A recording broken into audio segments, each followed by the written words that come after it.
Welcome to the Whitetail Legacy Podcast. Tomorrow is opening day. This morning, didn't have a great hunt. Deer didn't move like usual. We just got set up in the middle of this bedding thicket. Saving the spot from the rut. It's a nice, I think it's a nice buck.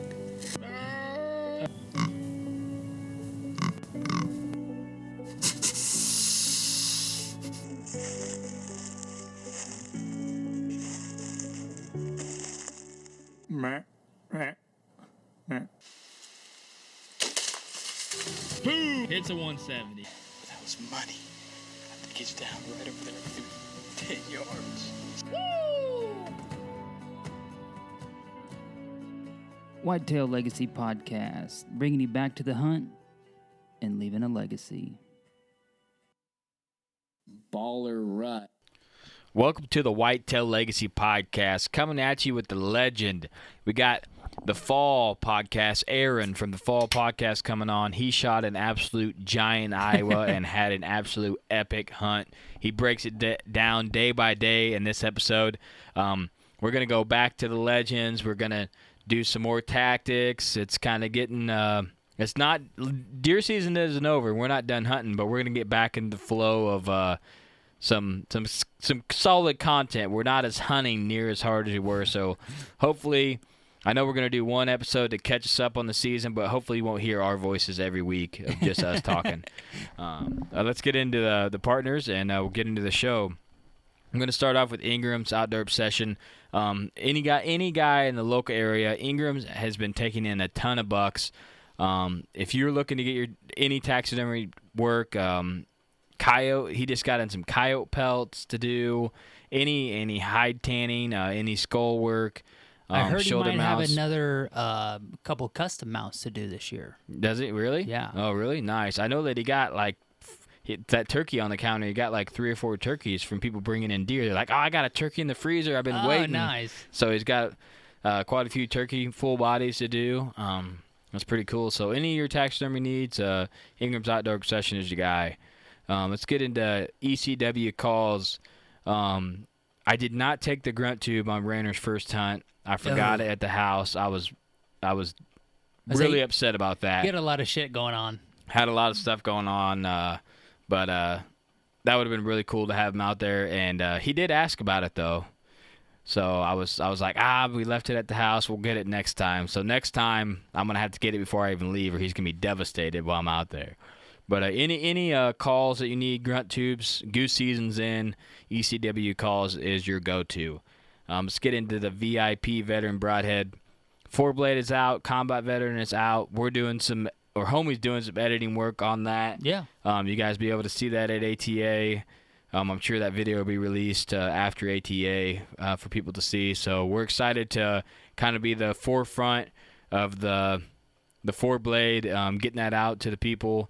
If you guys have any questions about it, go ahead and message us, Whitetail Legacy Podcast, Facebook, Instagram. We love messaging our listeners. And if you have any questions about the broadheads, let us know. We'll get you up to date on it. You got a VIP veteran broadhead shout out? Yes, this week's VIP veteran broadhead shout out is Joseph Brown. He was in the U.S. Army for 8 years, and he served one tour overseas. So, Joseph, we can't thank you enough for your service from everybody here at Whitetail Legacy and the VIP family, man. Yeah, thank you, Joseph. We appreciate your service.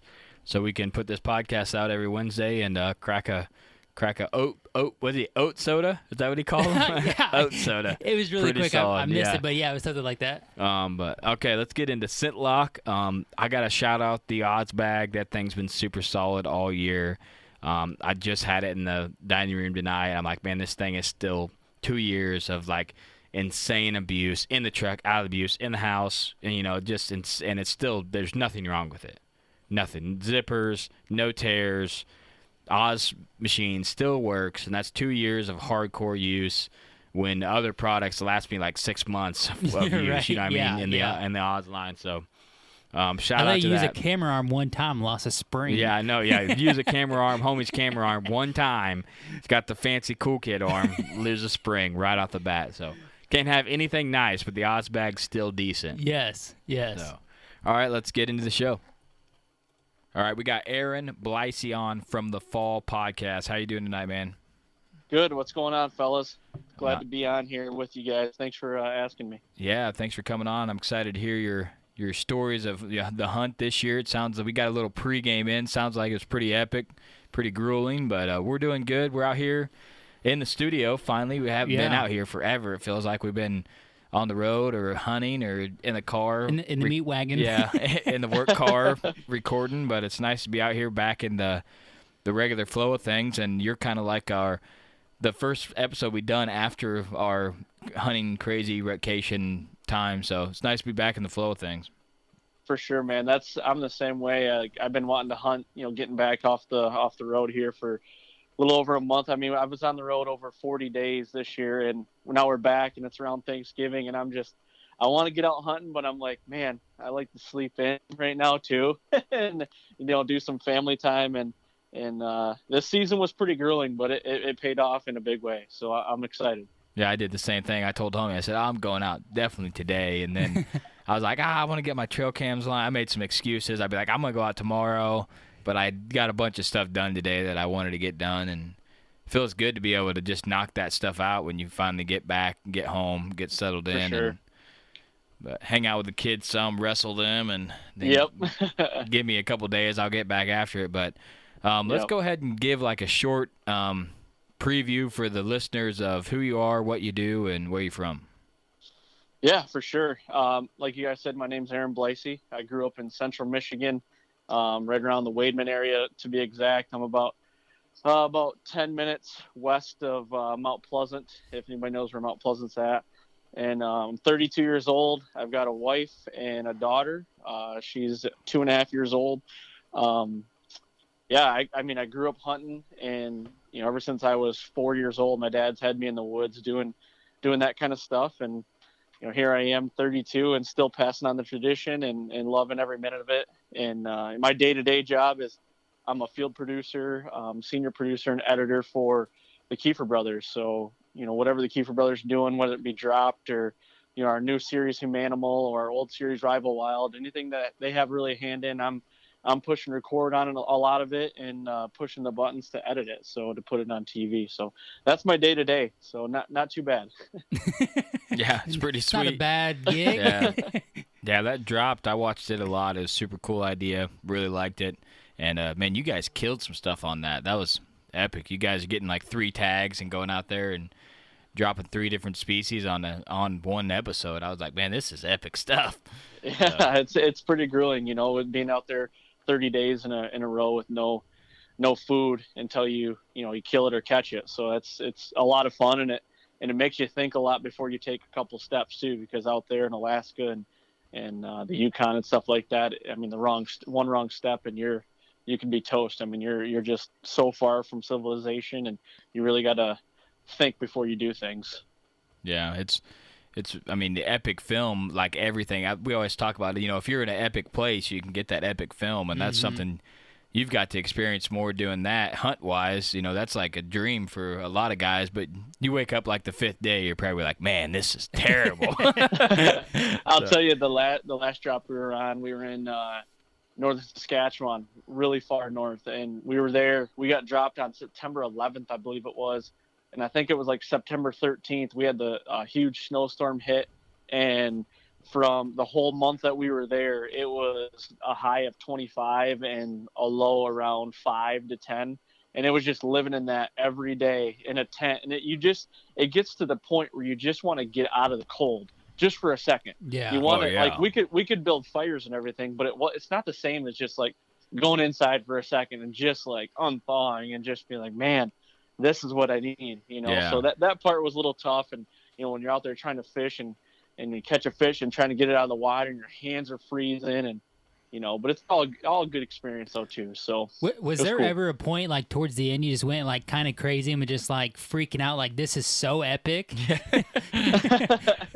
Honestly, it got to the point where I don't know if I really went crazy, but believe it or not, I wanted like some fast food. I'm not like a big fast food guy, but I just wanted something different. You want some fried food. You're like, man, I just want just the greasiest burger I can get. Yep. Yeah. And, when we got done, we killed a moose on day 18, So all we ate was fish and moose, which was good. But we ate fish for the first 18 days, and then once we when we came out of the bush, we went into a Wendy's, it was a Wendy's or KFC, Wendy's, I believe. And I ordered like everything. You know when they say your appetite your appetite's bigger than, or your eyes are bigger than your appetite. Yeah. Well, I ordered everything, and like you only eat like 4 fries, and you're like, oh my gosh, I'm done. So You eating 4 ounces of fish. Yeah. exactly. Yep. So How does your camera equipment? I mean, how much extra camera equipment do you have to bring when you're like that out there? It just seems. Well, I mean, I know how our stuff gets tore up in the Midwest. Oh, dude, like terrible. yeah. Well, it's a lot of, we use solar panels sometimes to charge batteries, but we try to take enough batteries so we ration them a little bit and know how much we're going to be filming out through a day. And there's not a lot of daylight, when you're in Saskatchewan or Alaska or something like that. So you're really, the days that you do get sunlight, you really want to, get those solar panels out there and really charge your batteries. But I think the most cases we ever took was 28, like Pelican cases with camera gear in it, like camera gear, drones, like all the whole 9 yards. You name it, we had it. Man. And but you consolidate that to like Orvis dry bags and everything to get them in. Yeah. Because the Pelican cases are just so cumbersome and everything. So when you get there and get ready to get on the plane, you try to consolidate a little bit to make your load a little smaller. I think we've messed up our lav mic like 4 times. Oh, dude, the lav mic, it's trooping though. Yeah, it's trooping. Caught it on a branch and all kinds of stuff. 20-foot fall. Yeah, 20-foot fall. So I'm like, man, out there like that, we'd have to have like 6 lav mic setups. Yep. Yeah. Be For brutal, sure. but all right. Well, let's get in the reason that we have you on the show. You had an epic season in Iowa, or hunt in Iowa this year. You killed a legendary buck, as we like to call it, a legend of the woods. But just kind of go into that hunt, why you went out to Iowa, and break down the hunt day by day, and then of course the kill, and what you think after the kill. For sure. Well, and like you said, being in Michigan and growing up in Michigan, you don't get opportunities at bucks like this, and not a lot of people do in general. He's a deer of a lifetime for sure. And I've been saving up Iowa points the last couple of years, and going into this year, I had 3 Iowa points. So knowing, usually with a non-resident in the zone that I'm going to, we know a couple guys that would draw 3 going to 4, but usually it's like you have 4 points you're going to draw. Well, this year when we were sitting down and doing our hunt schedule and trying to figure out what we wanted to do, and not a lot of people know this part about the story, but I didn't even know I got this tag for the longest time. I didn't even know I got put in for it. So the plan was I was going to hunt Kansas this year in Michigan, and Iowa we were just going to put in for a point. And I was going to go hunt Iowa next year because Casey and I could hunt together then, because he was going to have possibly an Iowa tag next year. So we use a service called WTA, Worldwide Trophy Adventures. And basically what you do is, they take they put you in for tags, and they float the money for putting in for tags, like these big hunts and everything. And then if you draw the tag, then you reimburse the money, and then you go on the hunt. That's kind of how it happens. Well, I guess there was some miscommunication in the lines of all that stuff. And once the Iowa drawings came out, I had a, my tag came in the mail. And when I got home, it was like, well, here's the Department of Natural Resources from Iowa. And I'm like, I wonder what this could be. Open it up, and it says, Arron Bleise, congratulations. You've been granted your non-resident Iowa archery tag. And I said, holy shit. I said, what happened here? Like, I have it. And I'm kind of, I kind of got like tingly in a way, like this isn't supposed to happen, but this is really cool that it happened. It was like a good problem to have kind of thing. And I called WTA to make sure everything was good. And they went back in their records, and they're like, oh yeah, you said you wanted to be put in for the tag. And I went back to the email. Long story short, I said I wanted a point, but for some reason they thought I wanted the tag. I got the tag. So I'm going to Iowa. So kind of fast forward through the summer. Chris and Casey have a really good friend out in Iowa. His name's Chad Johnston. He actually runs an outfitter, kind of a small private outfitter. It's called Midwest Antler Company. Well, Chris and Casey have been really good friends with Chad for years. I mean, 15, 20 years. And he's kind of got a deal with Chris and Casey that, we have a lease there, but he kind of helps us out with the lease. And the years that we don't hunt it, they don't really outfit it. He kind of maintains it for us.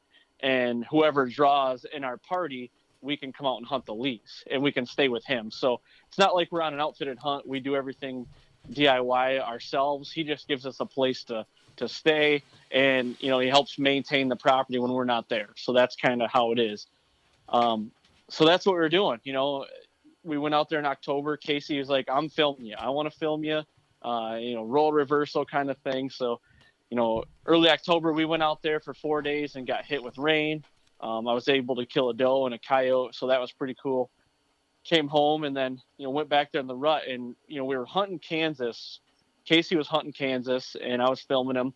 And I got the worst case of poison oak one day. And I had it in my face, my right eye, everything, my right eye. Every morning I'd wake up, it was swelled shut. And we just weren't seeing a lot of the rut action we wanted to see. And this was going right through Halloween. I think it was November 1st. Chad called and we were like, "Hey, what's going on up there?" He's like, "It's getting ready to kick in hot here." So we're like, "Okay, we're packing up. We're going to come up there for like 8 days or so, or a week." So right then we packed up, drove 3 hours north, and the 2nd of November, we're in Iowa. And it kind of hit me then. I'm like, holy crap, I'm in Iowa and I'm hunting. This is like, you kind of have to sit there and like, just take it all in. Kind of like, this is a dream hunt for a lot of people, and it's like this Iowa tag doesn't come about every year.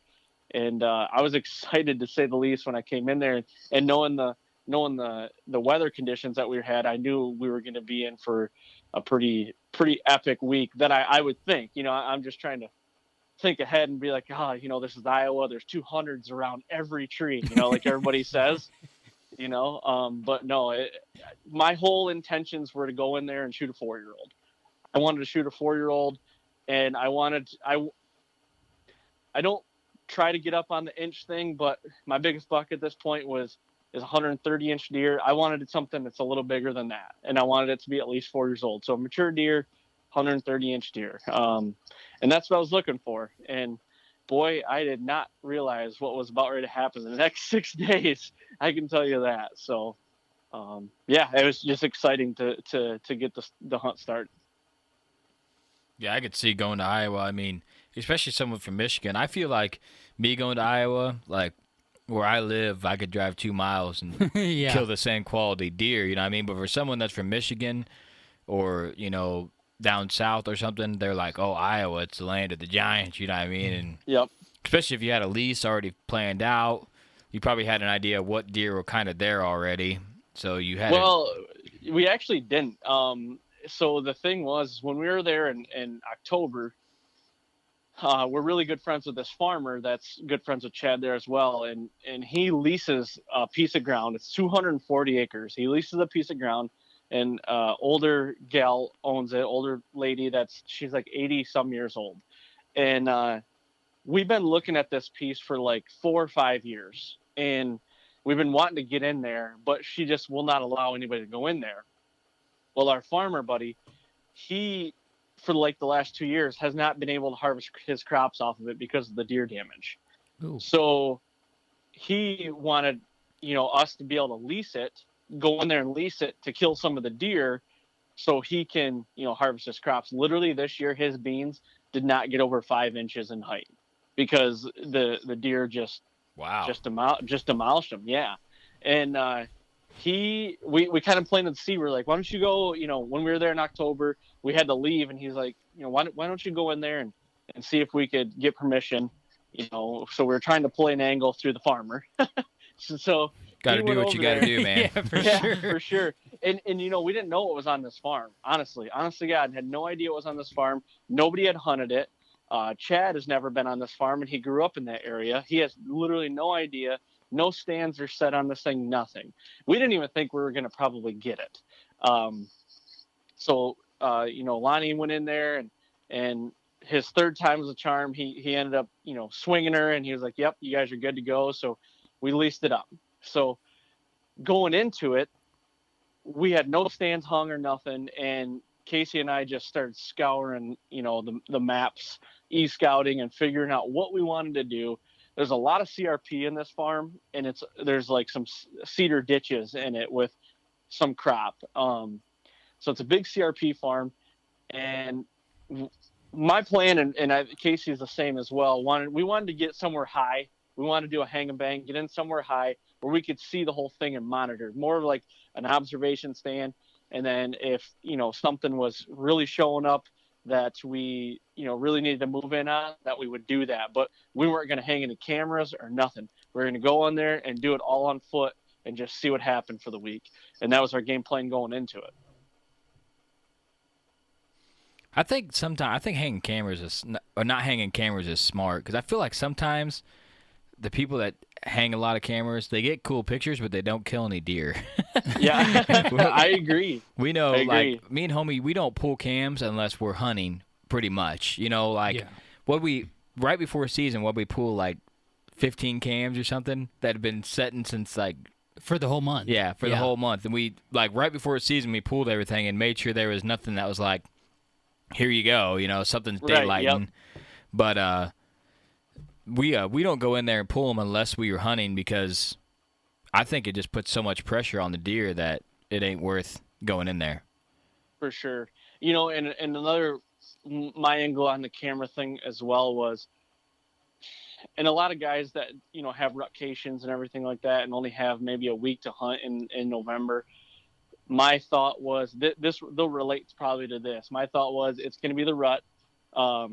I know there's going to be a shooter on this that I will want to take. I just had that feeling. I knew there would be a deer there that we'd want to pursue.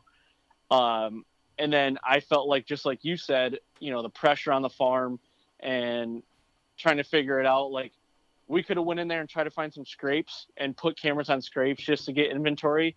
But then I fall into it, and here in Michigan, it's like you zig, they zag, and you lay so much ground scent down sometimes, and the pressure, and it's like I just didn't want those head games either. I just wanted to go in and hunt and just be open as open could be, and let's see what happens. And that was kind of our mindset, and ended up working out, and it helped going into the first.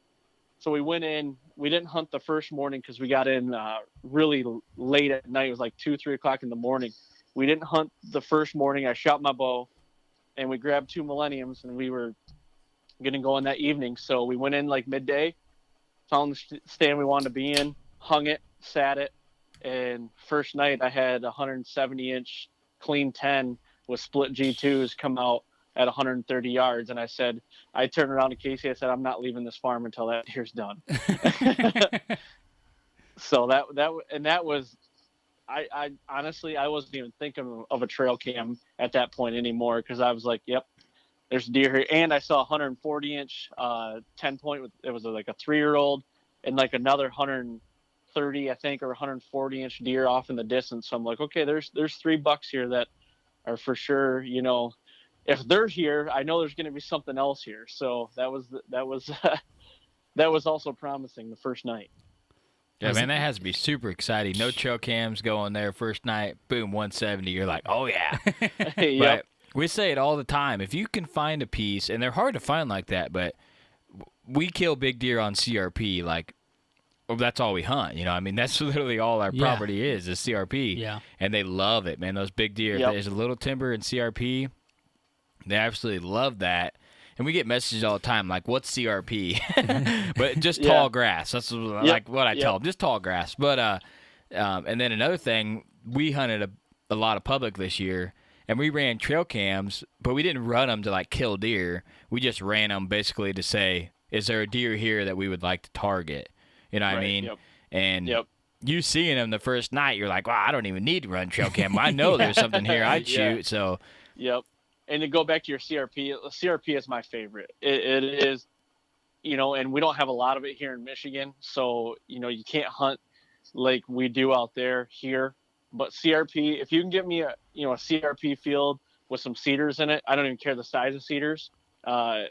that's what I'm going to take all day, every day. I love sitting in cedar trees, and I love looking over CRP. End of story. Yeah, that's the one thing we're finding is it's got to be CRP with some timber close to it. Like it needs some substance close to it, Yeah. and then it's just absolute fire. If you get a CRP that's kind of solo with not a lot of timber around it, it's good, but it's not near as good. It's like they love the grass, and they're going to play that transition edge where the grass is on the timber line, but they got to have the timber to go into. You know, that's where they like to be, but they love that edge of the grass. So. Yep.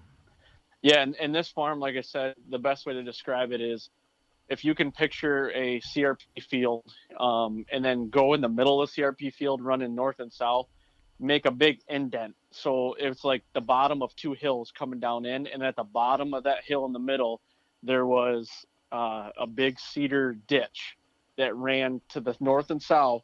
And when it got to the south, it would teed, and it was cedar ditch east and west.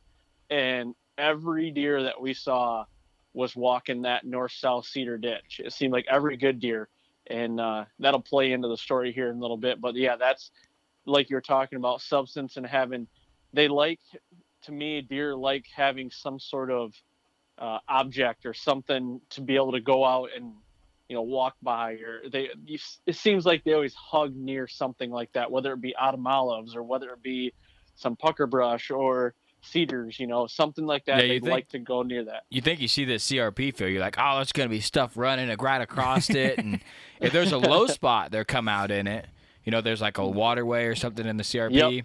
But if they just don't, just like anything, they don't like big open oak timber. Like you walk into it, you're like, man, this is just beautiful. You imagine deer running through it, but you don't see them because they don't like that openness. So sure. Yeah, that's just what I was going to say. Like, they want to get out into the open so they can see, but they want to feel still secure. And if that grass is up and tall enough, they can just see, a deer, that doe just up there moving around, or maybe an open spot where a deer is bedded down or something. But they still have that the feel of that security to where they can just sneak through that grass a little bit and get out to where they're away from the timber, but they still feel secure. Mm-hmm. Yep, for sure. I agree 100%. Oh, yeah, so go ahead. So you hunted the first day, you seen a 170. I mean, that's a heck of a hunt. 170, a 140, another 130, 140, and then so there's 3 bucks that you're potentially wanting to shoot. Yep. And one of the 10s, he was a 3-year-old, so he was 140-inch 3-year-old, and I wasn't going to shoot him. I told myself I'm not coming here for a 3-year-old.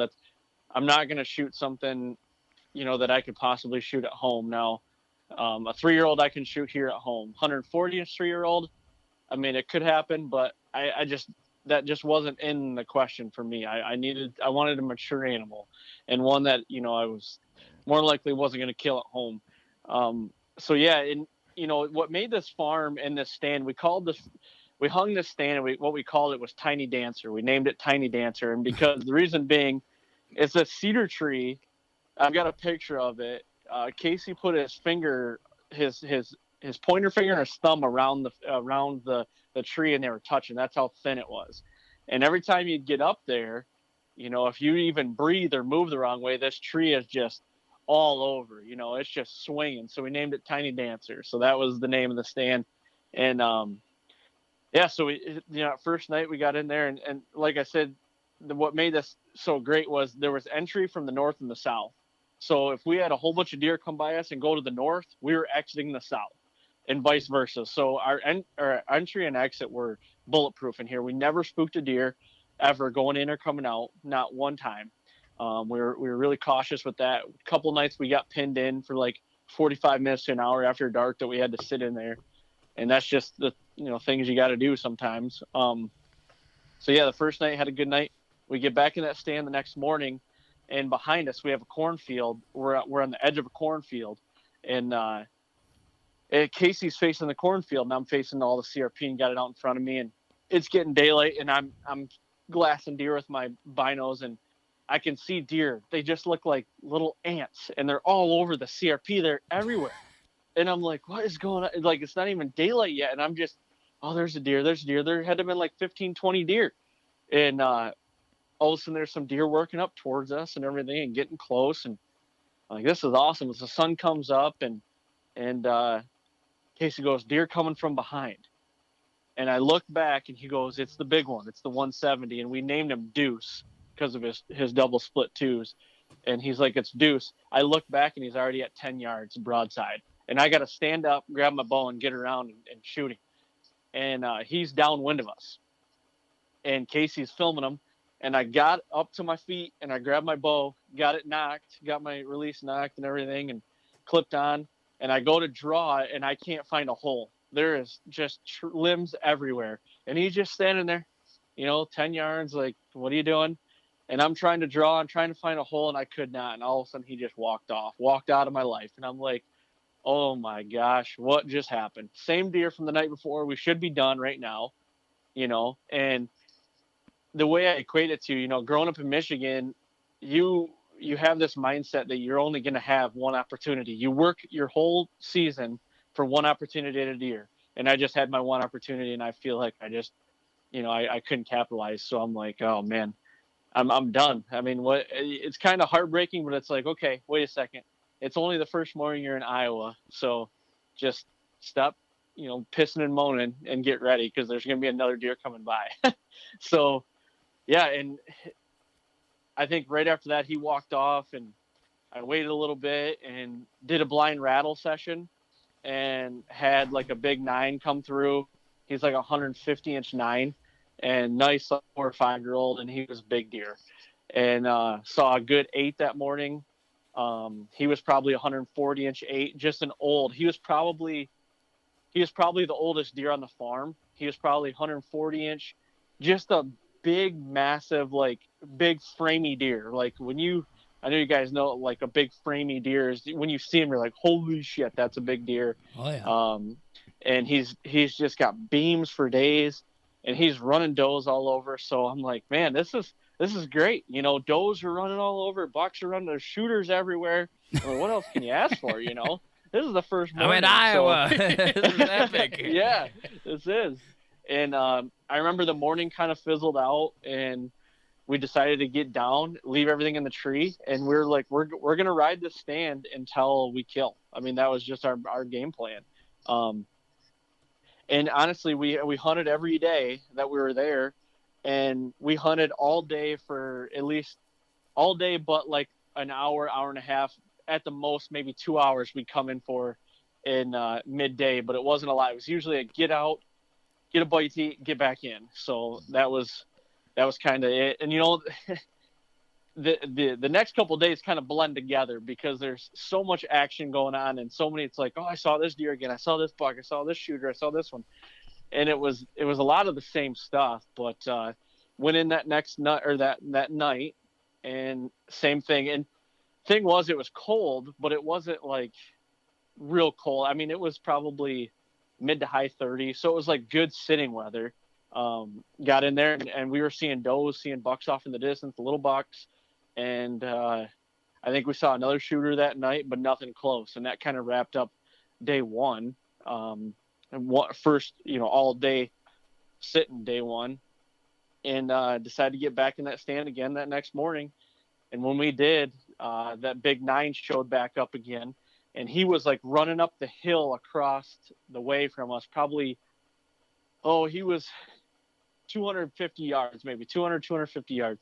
And when he was down the bottom in these cattails, and I could not see him, and all of a sudden I just see a glisten of his antlers, and he's running up the hill, and I just grabbed the rattling antlers and I just cracked them together twice. I just cracked them, and then did like just a sequence just real quick, and he turns and looks right at us. And then he does that, like he turned his head, but then he turned his body to get a better look. And I'm like, oh, he's coming for sure. But right when I said that to myself, here he comes on a dead run. And I'm like, oh God, get your bow. It's coming. He's coming, So then it's like pure chaos mode. Like, okay, where's he going to come in from? What way's my wind going? Do I need the grunter in my hand? Like, what's going on? Like, all these thoughts are going through your head, and I'm freaking out, and heart's running a mile a minute. He goes down in this ditch and I can't see him. So I took that time to be like, get my bow and turn. And when I turned, he's coming on the weak side of the tree, if that makes sense. So me being a righty, it'd be perfect for a lefty from the way he was coming in. And the cedar tree we're in, it was like an upside down umbrella. So all the deer that were coming tight to us, they had to be like 20 to 25 yards out for me to see them. If they were within that, I could not see them because the cedar tree was so thick. So that was running through my head. So I'm ready, I'm clipped on, and all of a sudden he comes over the hill, and he's coming right at us. And now he's on kind of like a brisk walk, basically. He gets to about 50 yards and stops. And I'm skyline because we're on the edge of we're in a fence row, basically. I'm skyline, so I'm trying to like hug this little tree that's as big as a water bottle. And he gets to like 35. And honestly, my thought process was I needed to draw because he was going to come tight to me and I wasn't going to be able to get a shot. I needed to draw, and hopefully he would turn and give me a little bit of that, maybe, front shoulder or right behind the front shoulder, and I was just going to take him. So I go to draw, and he stops right in his tracks, and he kind of looks. He didn't look at me, but he looked up like, okay, there was something up there. Where was it? It needs to move again kind of thought. And I'm like, shit, he got me, So then we pass that test. He puts his head down, flicks his tail, and walks about 5 more yards. And I go to draw again, and he freaking stops again and does the same thing. And I'm like, damn it. Like he knows I'm here now. And we passed the test again. He flicks his tail. When he put his head down, he kind of went halfway down. And that's when I went to draw the full, and he got me that time. And all he did was, he was at 35 yards. All he did was just kind of, something's not right there. But I heard a fight up here, so it's got to be somewhere around here. He turned to walk away, and Casey stopped him, and I was at full draw with it on his heart, but I had the biggest hedge apple limb going through his vitals, and I couldn't shoot him. And I'm like, no. So all he did was turn around and just walked off. It wasn't like he was afraid or anything. He was all good, but it was like, there goes your second opportunity, you dummy. Why'd you try to do that, So, but in hindsight, I'm like, man, should I have just let him come out and work around the whole tree and hopefully he doesn't come tight and then shoot him on the backside? I don't know. It's just the angle he was at and, the limbs. Because, when you go in there for a hang and bang, we don't really like to cut a lot of limbs if we don't need to. And that was one that really, really messed with us. So, first 3 sits in, and we got 2 limbs that are in the way, and we can't kill the 2 biggest deer of my life, a 150 and a 170. So I would say, yeah. And it always sucks, like in the moment you're trying to do the right thing or what you think is the right thing. So you're trying to be patient because, if you rush a shot, because you rushed a shot 2 years ago, it bit you in the ass. So you're just trying to wait and be patient and let things play out. And, deer's kind of spooking. He's on edge. So Yep. You don't want to push it. Exactly. And you hit the nail on the head. Last year I rushed a shot on the Jim Abbott deer here in Michigan, and I really bit myself in the butt. And I worked all summer, trying to fix that and really trying to slow my process down and everything and just kind of think. And that was a thought that did go through my head. I will not lie to you. So I did think about that. But yeah, that was 2 opportunities and with nothing to show for it was kind of sucked. And I'm sure you guys have been there too, is, you sit down, he walks away, you sit down and in case you're kind of talking in the tree, and it's like, man, what should I have done differently? Or, and he was kind of the same thing. He's like, man, I probably would have done the same thing. Like, do you let him try to go over in hindsight? You let him try to get around you or not? And it's like, it's one of those things you just kind of got to brush off. You're like, you still got a week here, and it's the rut. It's a week.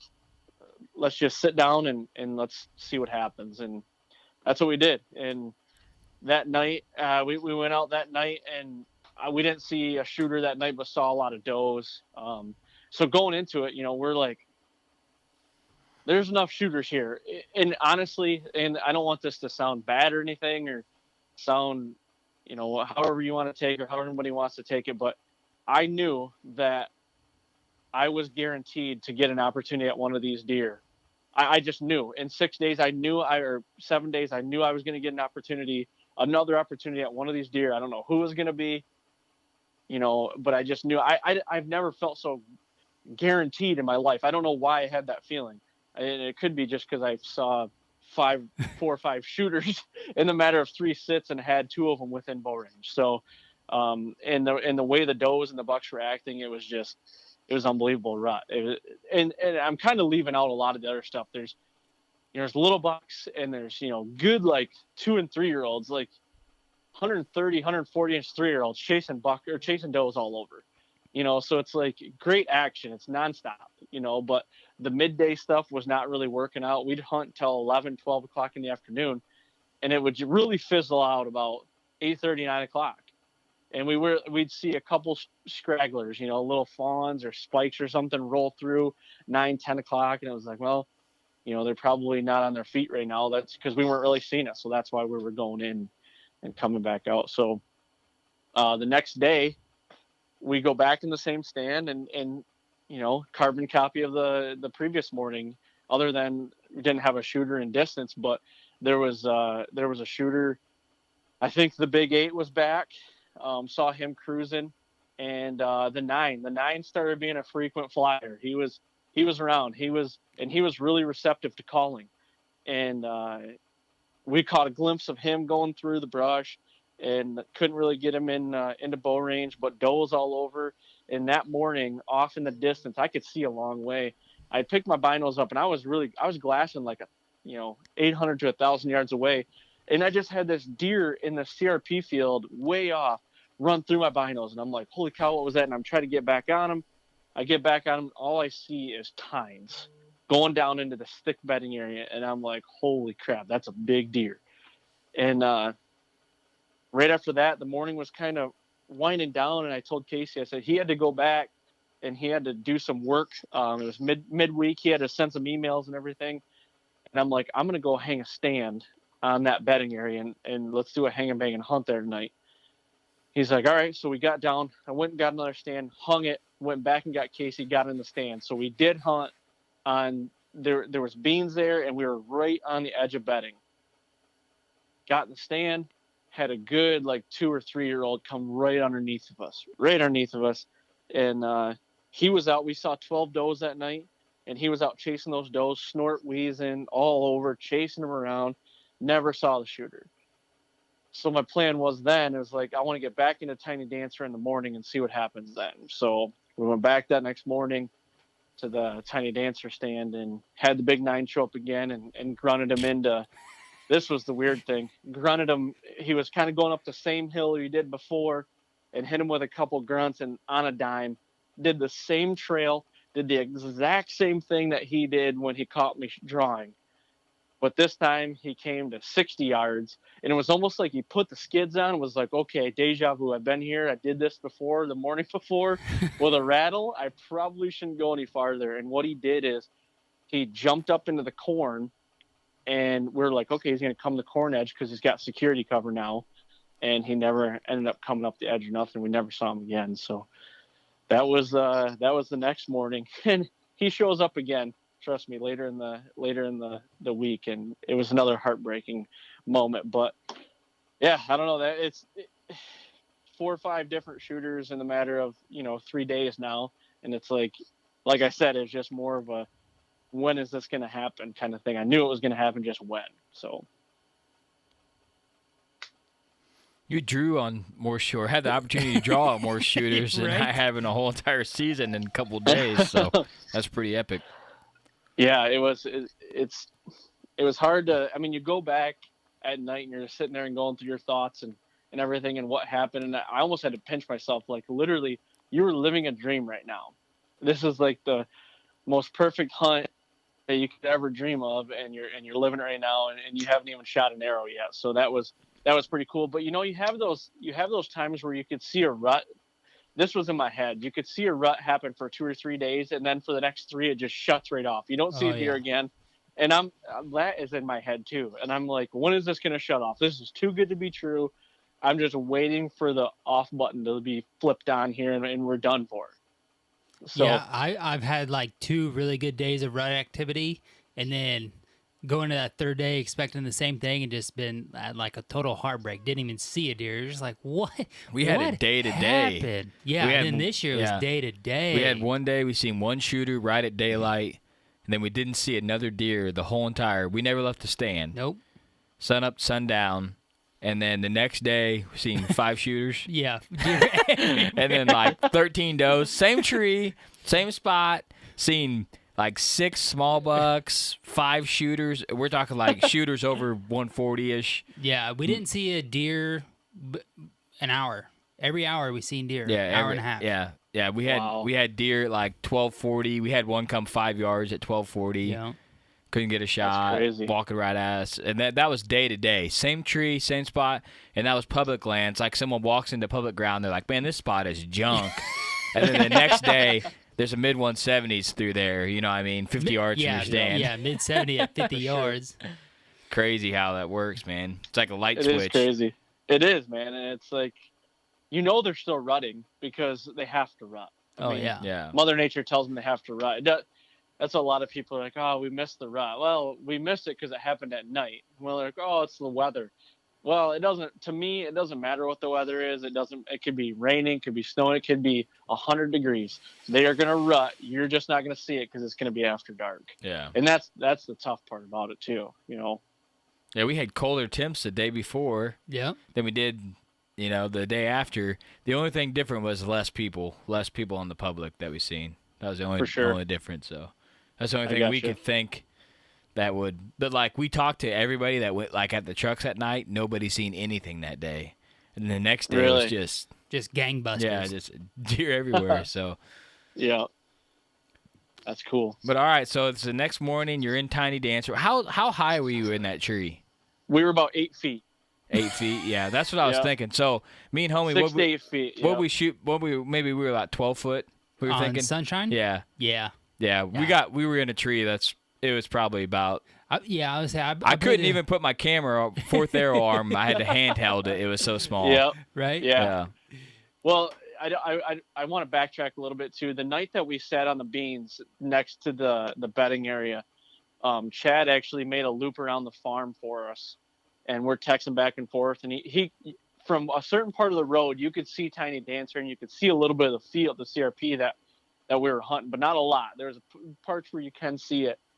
And we're sitting in the stand, go figure, and the stand by the bedding area, and he goes, "There's a giant walking towards Tiny Dancer right now," and he's like, "This is a deer you haven't seen." He's like, "He's bigger than Deuce, bigger than the 170 that we've seen," and I'm like, "There's no way." Well, Chad, just to kind of give a background on Chad's grown up in Iowa his whole life, big deer hunter. He only kills deer unless they're 175 or bigger. Like he's killed some giants. I mean, in the 80s, a lot in the 70s and the 60s, but he doesn't get excited anymore until it's like a deer in the 170s, 175. Like so when Chad was like, "This deer is a big deer," like, okay, it's probably a pretty big deer, He's like, "Oh yeah," he's a jokester too, so he's like, "Yeah, he was walking right up towards Tiny Dancer," and I'm like, "Get the hell out of here!" He was not. And he goes, "I swear to you, I'm not lying. Serious as a heart attack. This is what he was doing." I'm like, "Okay," so Tiny Dancer the next morning. So we're getting back in there. We're riding the hole. That's what we're doing. So we get in there, and then we had that 9, grunted that 9 in, and he was like, "I've been here before," and ran and got in the corn and never saw him again. So after that happened, we're sitting there, and it was probably, 45 minutes or so after that happened. Grabbed the antlers and did a blind rattle session, and actually Casey was rattling this time. I think he was facing the corn, so we were trying to pull something out of the corn. So he's like, "Let me rattle towards the corn," because I couldn't get around in the tree enough to rattle over there. And he's doing a rattle session. I look over it, and all I see is a wall of white tines running down the hill, probably 130 yards from us. And he's going through some cedar, so I can only catch every so often. I can see tines, and it's his left side. And I said, "Casey, big deer, real big deer." I just kept saying, big deer, real big deer, over here, big deer. And the deer comes down to where the cedars, it was like almost, whoever farmed it, they made a trail that goes through the cedars, and that was like the break in the cedars, the trail. And there was a big scrape right there. We realized that a couple days in, and he gets there and he stops. And I picked the binos up. I'm like, "Oh my gosh, what is that?" and he turns and looks at me, and I go, holy shit, I don't know what that is. And it's the deer I ended up killing. Yeah, cat's out of the bag. I'm not very good with that, but he's sitting there, and I'm like, that's a big deer, and I had no idea what he had going on in his head. I could just see tines all over, and I didn't know he had a doe with him at that point. So I'm watching. I'm like, it was almost like a moment, like, what do you do now? Like, there he is. Like, you're like freeze. Like, what do you do? I grabbed the grunter and grunted some chasing grunts as he wasn't looking at us, because I don't like calling when deer are looking at you. I feel like it's like a megaphone up there saying, hey, I'm over here. And so he put his head down, and I'd grunt. He'd look up. Well, when he looked up, I caught some of the corner of my eye, and he had a doe with him in front of him. And I'm like, okay, we're not going to get him over here, you know? So we watched him come right down in front of us. 130 yards was the closest he got. But all these shooters, like I said, they were getting close to this cedar draw, or the cedar ditch. And there was a couple cedars right there. Every shooter was going by it. Everyone that we had an opportunity at, they were all going by it. So we start talking like, okay, we need to get a stand in that tree at some point and get really aggressive and try to kill one of these deer. But we never really had a lot of opportunities to do it, because it was either one thing or another happened. You know, we were seeing so much activity throughout the day that we didn't want to leave, or we got out for an hour and got back in, or the wind was wrong. It was just, you know, we just really didn't have a great opportunity. So this deer, the doe loses him because he's really preoccupied on us. He heard a fight up there, and he heard grunting. So he's like, should I go check that up there? He's literally standing under the cedar that I want to get the tree stand in. And he's on a licking branch, and I do some more grunts, and he looks up and he turns, and I'm like, okay, he's going to come up here. The doe is gone. I'm like, he's going to come up here now. Kind of flicks his tail, thinks about it, puts his head down, and then he starts trotting away, not away, but like down the cedar edge, and he's going to try to find that doe. Well, he goes down in this bottom, and we can't see him anymore. So then I look at Casey, and I'm like, we got to wait this deer out now. You know, we got to figure out and see if he'll come out of there. And he never came out of there. We waited for a couple hours, got down, went back to the house for a half hour, came back, left everything in the tree, cameras, bow, everything. We're walking in on the edge of the cedar tree or this edge of this CRP field, going to Tiny Dancer. I looked down, and we could see a spike down there underneath the tree that we wanted to get the stand in, and he's just standing there watching us. and I'm like, man, that's really weird. Like, I'm thinking to myself, there's got to be a doe there, because he's not leaving. And I'm like, well, why would he have a doe there? Like, he's a little spike. Like, why would he have a doe pinned down? So we keep walking. We're trying to stay low. And all of a sudden, I kind of look over, and I see this oak branch down in the cedar ditch, just bouncing up and down. And I pick my binos up. I'm like, holy cow, there's a big deer. And there's the big framing 8 that we had a couple days ago. He's just raking the heck out of this tree. And he never saw us. If he would have looked up and looked our way, he could have saw us. We were like a turd in a punch bowl out there, just walking around a CRP field. And we're like, okay, so we got down immediately. It took us 45 minutes to get to the tree, probably. I mean, we inched our way there. We finally got underneath the tree, and we were glassing him. So like Casey would go ahead, and I would glass and say, hey, okay, you're good. And then once he'd stop and I had to come up there, he would glass him, and vice versa. We did this the whole way in. Finally got up in the tree. Once we got up in the tree and had a higher vantage point, we could see he had a doe pinned down in there in a deadfall. She was right in the middle of deadfall. And we watched him the whole night. He got to about 80 to 100 yards, never came any closer, lost light. So we're like, okay, like this, here we go. You know, it's like, could it get any better? You know, could it get any better? We went back that night, and Casey and I kind of were talking, and he named the big deer, he named him the Great Hambino, because I'm a big baseball guy. I love baseball, and you know, the Sandlot, the Great Hambino in there. He was a big deer, so we're going to name him the Hambino. And I told him, I said, I want to kill that deer so bad. I want to figure that deer out and kill him. And so the next day we go in there, and Tiny Dancer again. Get up in the stand. Same thing. It's like we got in real early, and we're gearing. We're to kind of go back. We're gearing up for this really big cold front coming on Thursday. Would have been November 7th, Thursday, and it was going to drop like 30 degrees in temperature. It was going to be like 16 degrees, and we knew something was going to happen that day. And I believe this is Wednesday, so it was going to be the next day. We get in the stand.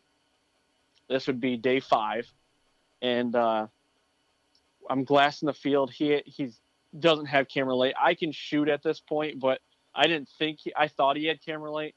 I look over. Well, no, okay, I'm sorry. The camera was acting up. It was cold, and he's like, the camera keeps shutting off on me. So I like stand up and I turn back, and I had some tricks I could do with it to keep it to stay on, and with the connections and everything. And when I fixed it and I turned around, I sat down, I looked at 20 yards, and there's the 9 at 20 yards. He came out of nowhere, and he's in front of me at 20 yards. And I could see that he had antlers. I didn't know it was the 9 at the time. I could see it antlers and good antlers. And I picked the binos up, and I'm like, oh my gosh, it's him. And he's coming right at the tree. He's gonna come right to the base of it. And I go, Case, big deer. It's the big 9 right here. I stand up, grab my bow.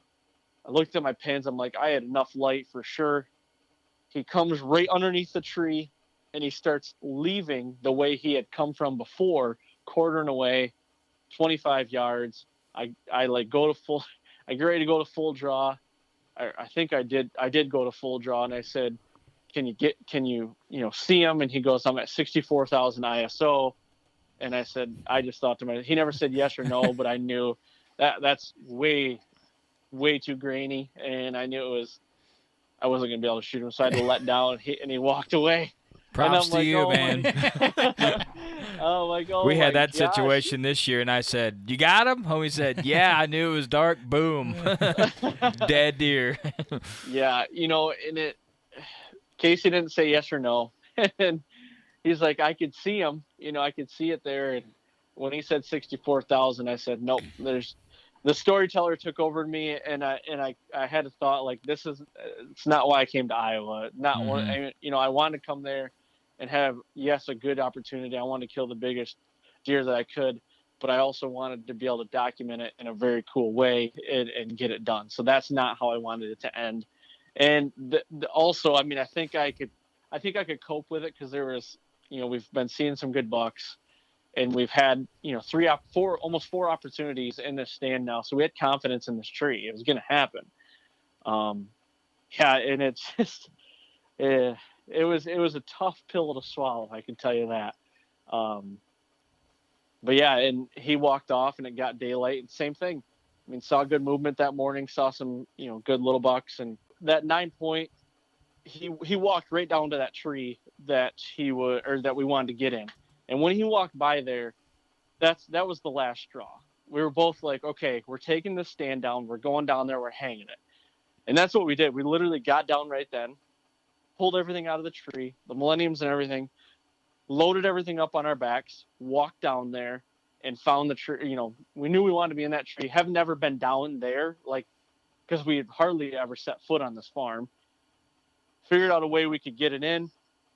Same thing. We hung the stand in probably 45 minutes and got the lanes cut and everything. But the thing is, you can kind of act as this ditch is like a fence rolling away. There's cedars in it, but on each side, if you have deer come on each side, east or west, you're going to be skyline because you got lanes on both ways. So behind us, we had hung some cedar boughs and tied them up behind us to break up our silhouette because all the deer were coming in front of me. Now I was facing east, Casey was facing west, so all the deer were on the east side of this fence or this cedar ditch.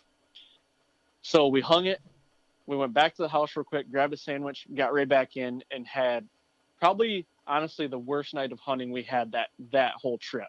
We only saw like 6 does, and we didn't see any bucks, and it was almost to the point where you're like, oh, did we make a mistake? Should we have moved this stand? And we ended up calling this stand the hot corner. So we had Tiny Dancer, and I could see Tiny Dancer 130 yards away from us up the hill. And, the plan was to get in there in the morning and just ride the hole, and it was going to happen, we figured. And so it came into the next morning, really cold. It dropped like 28 degrees. It was like 16 or 18 degrees that morning. And we got in the stand, frosty. It was the perfect morning. Frosty, just you could see deer's breath all over. And it was cold. It was real cold.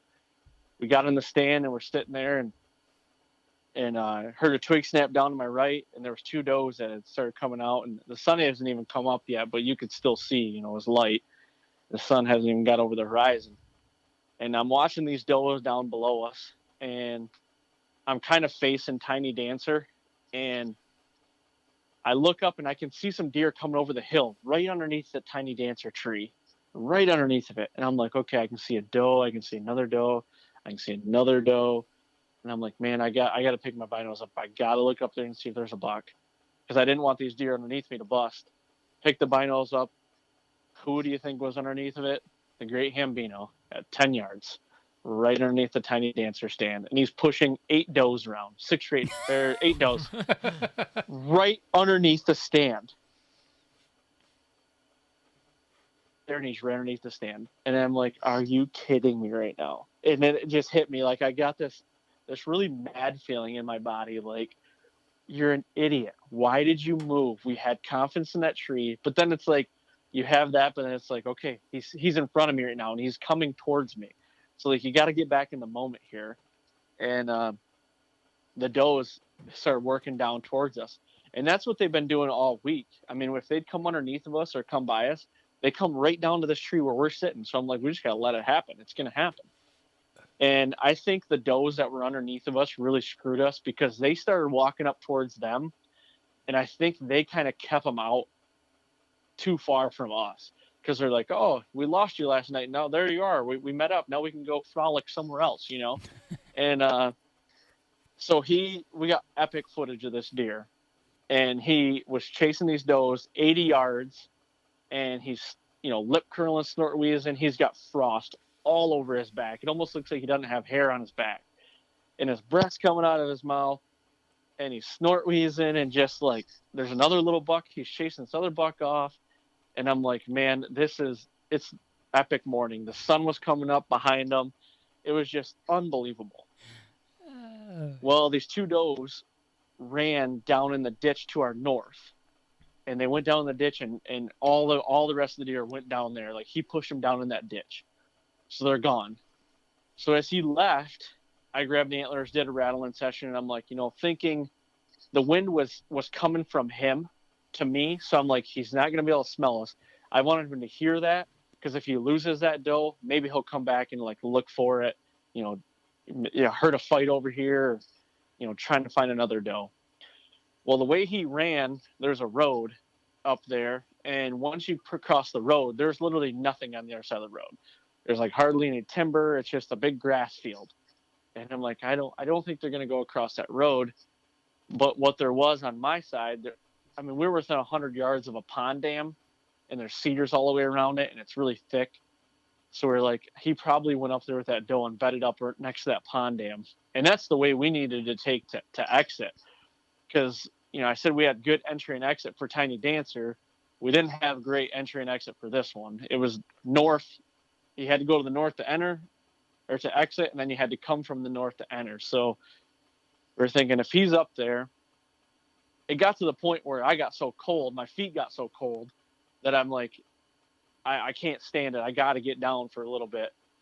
So we decided to get down for an hour. Like, let's just, the movement, those were the only deer we saw. The movement really shut off. So let's get down, go get a bite to eat, leave everything in the tree, and get back in. We're going to sit the rest of the day. Only an hour. And when we decided to get down, we made a huge loop. We went back towards the southwest to go north. Like, we went 25 minutes out of our way to walk just to get around this pond dam. Hopefully, we had to act like he was there. We had to be like, okay, we know he's there. We don't want to spook him. So that's what we did. We got out. We had to charge some batteries because it was so cold. We lost like a lot of batteries that morning as well. So we went back, put batteries on charge, ate real quick, And when we came back in, did the same thing, did this big loop to get back in, and we got in, and it was 12:30, I believe, somewhere around there when we got in, 12 or 12:30, and we got in and sat up there, and it was 29 degrees. The high was 29 that day. The sun was up, but it didn't feel like 29. It was like a warm 29, if that makes sense. It was comfortable. My layering system was perfect. It was just comfortable to sit there. And about an hour into the sit, Casey said, "There's a deer coming from the north," and to our north, there's like a pocket of cedars right next to us, right up next to us, and you cannot see anything coming from the north, nothing. And these deer left to the north when we saw them that morning. And a doe had shown up right behind us, right the way we came in. And when she hit our ground scent, she could smell it a little bit. She was at 15 yards, and her back was just all torn up. Like, you could tell that she maybe had got bred. A deer got up on her. She was just tore up. And she was an adult doe by herself. And she walked at 15 yards, walked by, and she was going south. And I looked at Casey and I said, "Why is there an adult doe by herself on November 7th, like just cruising midday? Like, why?" That just didn't seem right, And he goes, "Do you have a shot down there?" And I said, "No, not really," because we had hung those cedar boughs up. And I'm like, "I don't really have a shot." So that was kind of the end of the conversation. We sit there, and another hour goes by. He goes, "Another deer coming from the north." And here comes two other does, same path she did, did the same thing, walked on. And as they left, we were like, "We got to cut these cedar boughs out of here, because if another deer does this, and if it's a shooter, you're not going to be able to shoot back there." And so I grabbed I got these little hedge trimmers, and I just started trimming a pocket out of those trees. We're skyline now, but I'd rather have been skylined and be able to get an opportunity than miss an opportunity. So trimmed those out and just turned around and got back to just sitting there watching on my phone a little bit. And that was at like 2:30. That was at 2:30. And we're sitting there, and I had a coworker text me, and he's like, "How's the movement going?" He was in Missouri. And I remember getting ready to text him back, and Casey goes, "Deer coming from the north." I said, "Okay." And for some odd reason, when those 3 deer before passed, I never grabbed my bow or nothing. I had gloves on. I can't shoot with gloves on, no matter how much I practice. I hate shooting with gloves on.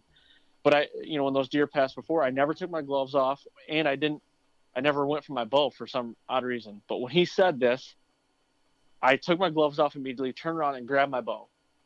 And he mumbled something else, and he's on the backside of the tree facing away from me, so I couldn't hear him say anything.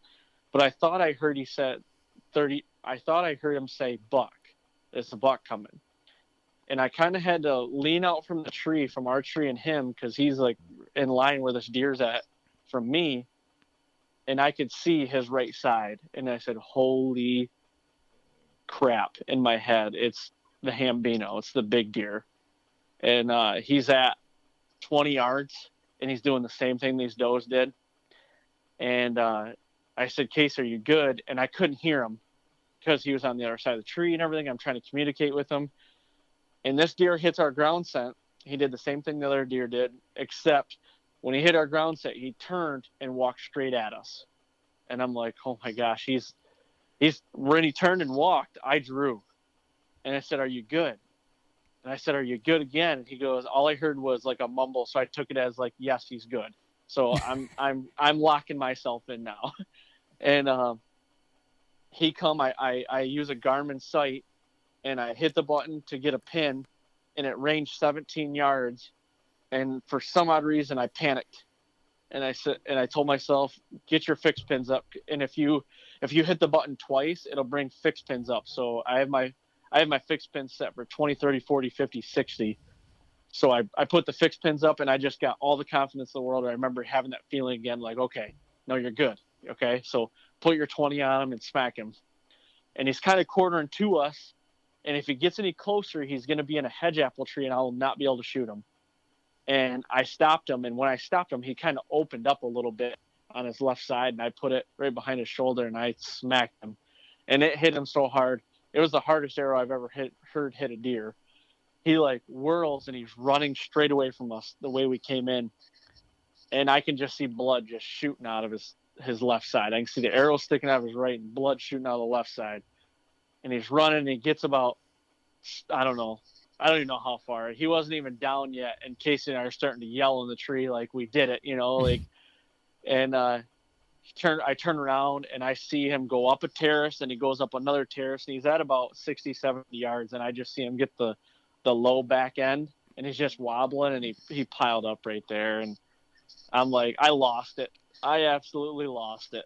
And just yelling. And I'm like, I even remember yelling, I don't even care that I'm loud now because we're done.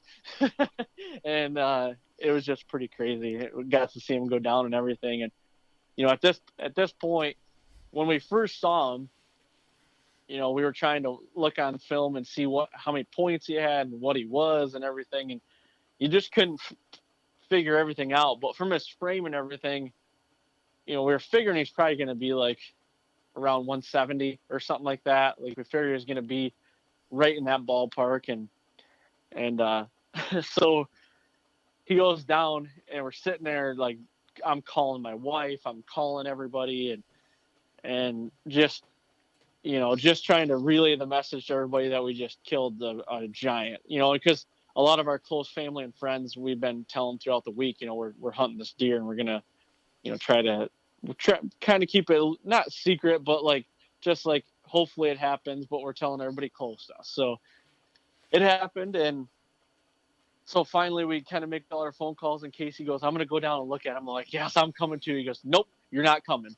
And I go, what do you mean I'm not coming? He goes, I want your reaction to be the first reaction, when we're on film. He just wanted to go up and make sure everything was good up there and see what way the deer was laying and everything for filming purposes. So I stayed in the tree, and I watched him the whole way. He walks out there, and he walked up on him, and I couldn't see the deer because he was over a terrace. And I said, he got up to him, and he's looking at him. He didn't touch him or nothing. He just looking. I go, so what do you got? And he goes, he's really big, he says. He just yelled, he's really big. And I go, great, that makes it even better, And so he gets back up in the tree, and we're talking, and the good thing was we had all of our angles. We were able to get everything live, which was awesome, because, being a filmer, I like to try to get everything live. I really don't like recreating anything if you don't have to. So I try to get everything live. So that was a good thing. We did have that. So we were like, what do we need? Like, what do we need to film anything else? I'm like, no, we think we got it all. So all right, let's get down. Let's go get him, And we kind of shedded some layers because it was we were so hot, and even though it was cold out, but you're just sweating and excitement and everything, and walked up on him, man. And it was, when you see the video, the reaction I give is my 100% real reaction. First time I ever saw the deer close up, and I lost it. It's pretty crazy. Did you know the deer had all the backwards everything going on? We knew he had something weird going on, but we didn't know what it was. Looking at him, he's got a beam and a G2, and he's got 3 kickers coming off that G2. So literally the right side, he's got like a 9-inch brow tine, and he's got 2 kickers off the bases. One's probably, I think one's 4 inches, the other one's about 1 inch. And then he's just got a G2 and a G3 and a beam. And then off that G2, he's got 2 kickers that are probably 6 inches apiece, and the other one's probably 1.5 inches. So it was pretty crazy. It's just his right side is so wicked, and like everybody says, it looks like he grew backwards, and it really does. You turn the antlers like he's, upside down kind of thing, and he's got like his beam becomes his G2 and so on and so forth. It's pretty crazy. I was saying, he's got a lot going on, especially on that side. Like, you're just like, yeah. Well, like, do you even, I don't even know how you measure that. Like, you just like, well, yeah, I don't have a place to put a third beam down here on the score sheet. Yeah. Definitely a lot of non-typical points. Yeah. That was the first, when we sent some pictures back to everybody, and we're still like, we did all the filming and everything. And, and everybody, my buddies and everything, what's he gonna score? Or like, how many scoreable does he have? And I was trying to count him up. I counted 17 scoreable when we were on the ground there. But Casey, he's a certified scorer. When he scored them, he had 16 scoreable, and I don't know how he scored them. I didn't even want to know. I filmed him scoring them for me, but I didn't even want to be in the process. I didn't even want to I didn't even want to be. To be totally honest with you, like, it wasn't one of the first things I thought of. Like, everybody was asking me, and my response to everybody was like, I don't know. Like, I didn't really care. I don't know why, but like, I've been wrapped up in it too before, and we talked about it before recording. Like, it's like you're not accepted unless you kill big animals, and what's the score? And I just didn't really think of it. Like, I just knew he was big. I knew he was just. I was trying to like wrap my head around the experience at that time and just kind of take it all in because I wanted it to last so long, if that makes sense. Oh yeah. And and Casey actually was the ones like, we need to put a tape on him. We got back to camp and started, getting into the oat sodas and the barley pops, and he's like, we need to definitely put a tape on him. I'm like, all right, and he did, and so there was a whole bunch of guys in camp, and he was like, all right, what's everybody's guess, and I guessed 176. That's what I guessed, and he ended up being 186. So 186 and 2/8 is what he ended up grossing out. We didn't net him. Nets are for fish. I don't really fish, and my philosophy is if he grows it, give it to him. So, dude, that mass measurement on the right base had to be sick. Yeah, it's both. I think the right one's 6 and 3/8, and the left one's 6 and 1/8, I believe. And then he carries. I don't have the official score sheet in front of me, but he's got his beams. They carry over 4 1/8 inch mass throughout both beams, all the way out. All of his mass measurements. His good side, his normal side, his G2 is over 13. His G3, I think, was over 11 or 12, or it was 11, I think. He's got a brow that's 9, a brow that's 8. He's actually got on his left brow, he's got two kickers that are I think they're both 6 inches.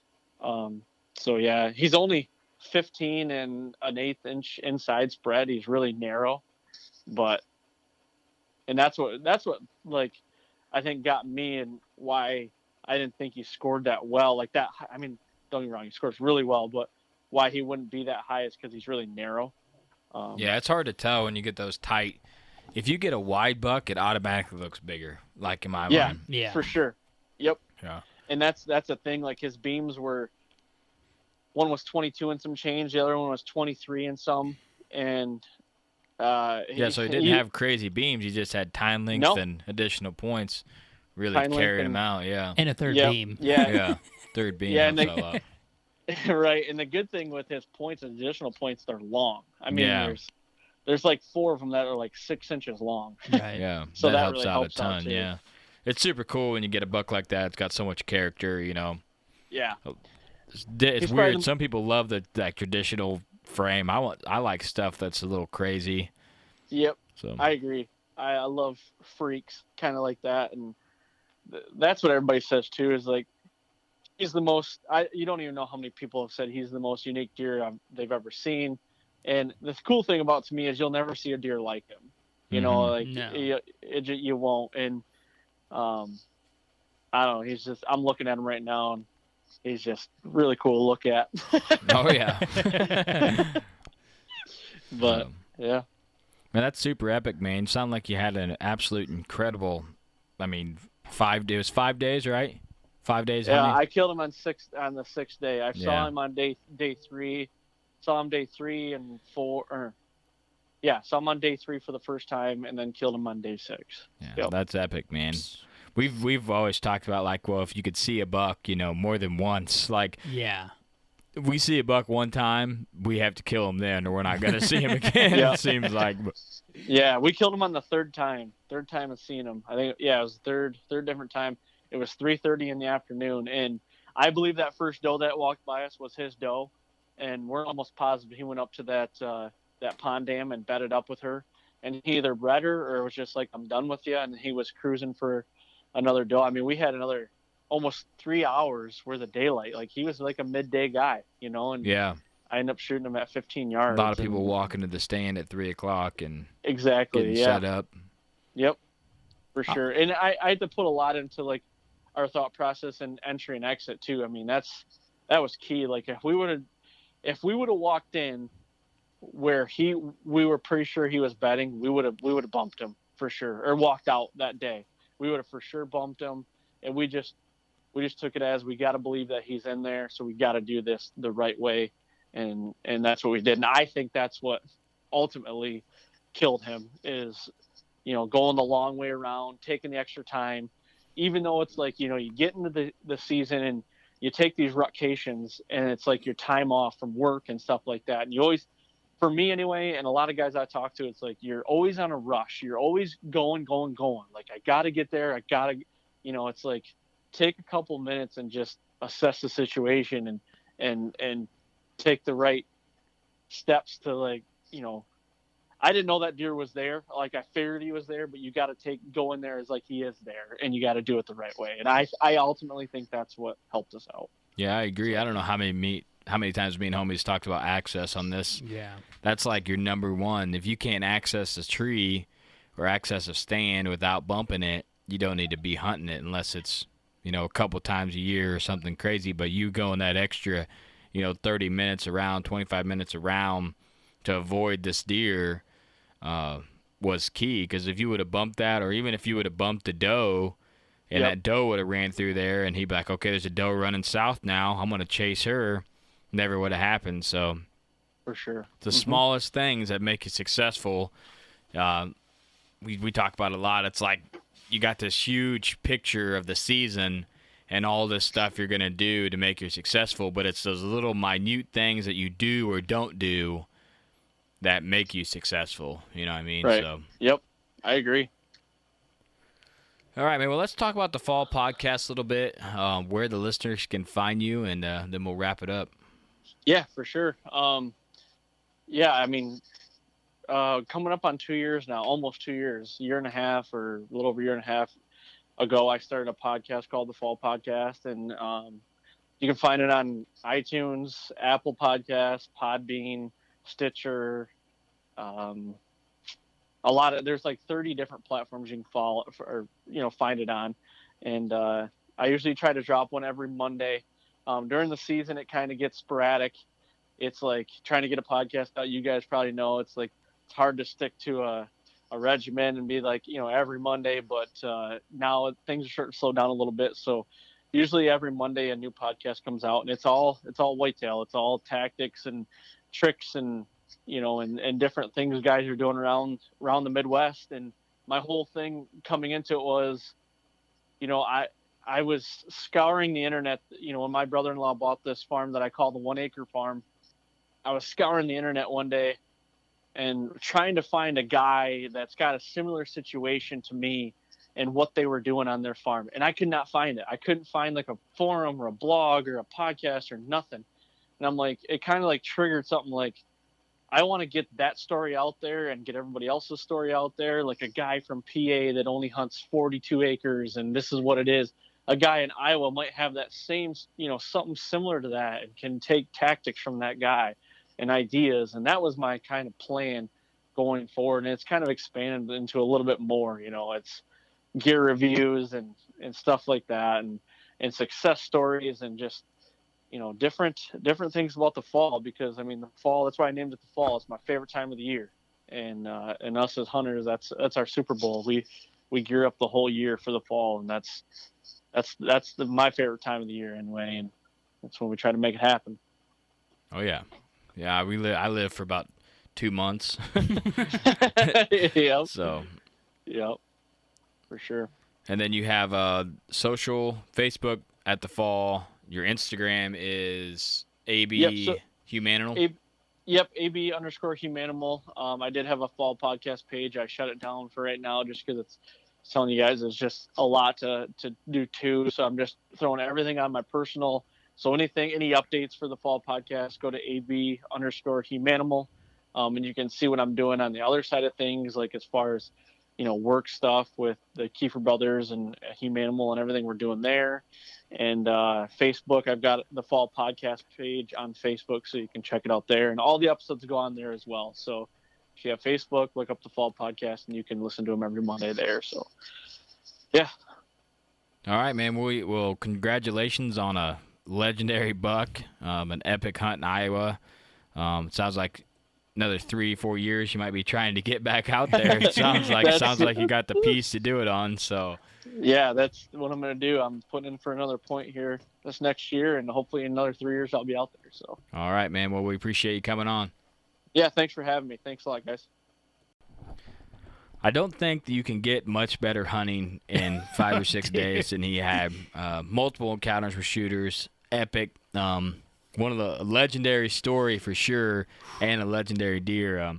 We had a lot of requests to go back to the Legend series, so we're definitely going to be putting more of these out for you guys. We know that you enjoy these, and I love them too. I love hearing these stories of these giant deer and how people get it done. So I just hope all the listeners are able to go to either our social or the Fall Podcast social and really check out this deer. It's an absolute mega giant. Like, his right main beam is going one way and it's going a complete opposite way. So yeah, and those brows are epic. So. Yeah. So I'm a brow guy, you know that. Oh yeah, absolutely. So you definitely got to get a really good look at this deer. Like you said in here, he doesn't have any trail cam pics. Just kind of seeing him in person, and it's the Great Hambino.